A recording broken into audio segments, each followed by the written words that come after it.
UP में टूट जाएगा एनडीए गठबंधन। जी हां, जिस प्रकार से यूपी में ऑलरेडी लोकसभा में एनडीए गठबंधन की काफी कम सीट थी, उसी प्रकार अब एक और सूचना सामने आई है कि जल्द ही आरएलडी भी महागठबंधन एनडीए का साथ छोड़ देगी।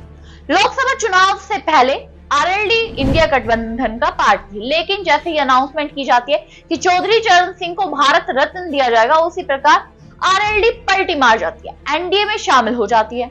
एनडीए में शामिल होने के बाद वो एनडीए की वाहवाही करने लगते हैं, किसानों के मुद्दे थम जाते हैं, क्योंकि आरएलडी की पहचान क्या है कि किसानों के लिए वो लड़ती है। किसानों का हमेशा से उसका मोटिव किसानों के, जो उनके मतदाता है वो भी किसान है, तो किसानों के हक में ही रहता है। चौधरी चरण सिंह की ये पार्टी है, तो इसलिए चौधरी चरण सिंह को एनडीए सरकार द्वारा, बीजेपी सरकार द्वारा अनाउंसमेंट की जाती है कि भारत रत्न दिया जाएगा। तो ये अनाउंसमेंट के बाद ही एनडीए में शामिल हो जाती है आरएलडी। जयंत चौधरी जो इसके अध्यक्ष है, जो अब केंद्रीय राज्य मंत्री भी है, वो तुरंत ही इस पार्टी को जो एनडीए का साथ पकड़ लेते हैं, एनडीए में चले जाता है। तो इसी को लेकर अब उनका ही बयान एक सामने आया, जिसके बाद से यूपी की सियासत में हलचल मच गई है। क्या हुआ है बताती हूँ।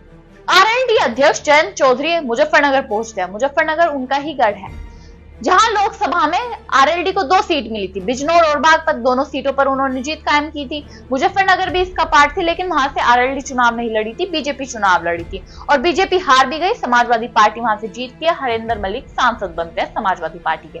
तो इसी बीच अब सांसद तो हरेंद्र मलिक है, मुजफ्फरनगर गढ़ रहा है जाटों का। जाटों की राजनीति हमेशा जयंत चौधरी ने पश्चिमी यूपी में की है, चौधरी चरण सिंह ने की है।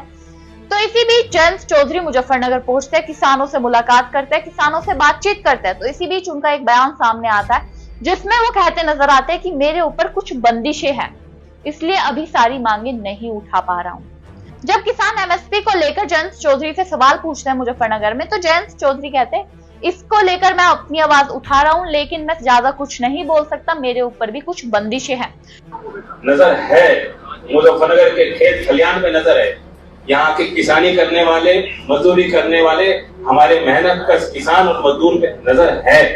और यही लोकदल का जितना, यही लोकदल का मतदाता, ये लोकदल का वोटर इशारा कर दिया। इससे ज्यादा मेरी बंदिश है, मैं नहीं कह सकता। मैं जो कुछ हूँ आपके लिए हूँ, सीधी 2 टूक बात कह रहा हूँ। जब आप कह दोगे जैसा आपको लगेगा वैसा ही निर्णय लेता आया हूँ, वैसा ही निर्णय लूंगा। यानी उनकी बातों से स्पष्ट दिख रहा था कि वो कहीं ना कहीं एक सीमा में रहकर, एक लक्ष्मण रेखा के अंदर रहकर ही अपना काम कर सकते हैं। जो किसानों के मुद्दे हैं, जो उनकी पार्टी रिप्रेजेंट करती है किसानों को, उन्हीं के मुद्दे केंद्र सरकार तक जयंत चौधरी नहीं पहुंचा रहे हैं।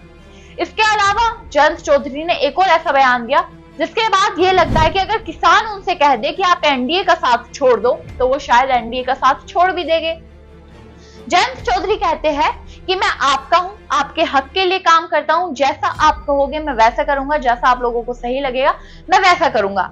इस बयान के बाद सवाल उठने लगे हैं कि क्या जयंत चौधरी किसानों की बातों में आकर, अगर किसानों की जो मांगे हैं वो पूरी नहीं की जाती, किसान आंदोलन के दौरान भी जो मांगे पूरी नहीं की गई थी, तो क्या जयंत चौधरी उनका साथ छोड़ देंगे और विपक्ष का दामन थाम लेंगे।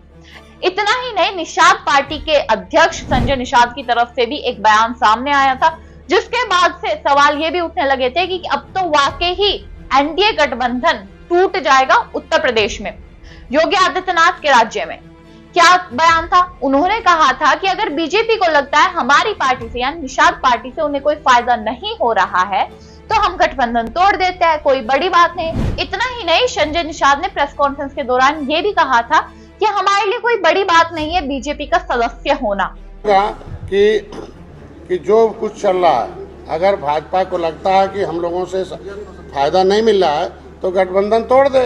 क्यों छोट भैया नेता से अब सब करवा रहे हैं? चाहे राजभर के भी यहाँ नेता हूँ, अब सब उल्टा पुल्टा बोलते रहते हैं। अभी आरएलडी के एक नेता हैं बेचारे, वो हम लोग नहीं, वो जाटों का वोट दिलवाया आरएलडी ने।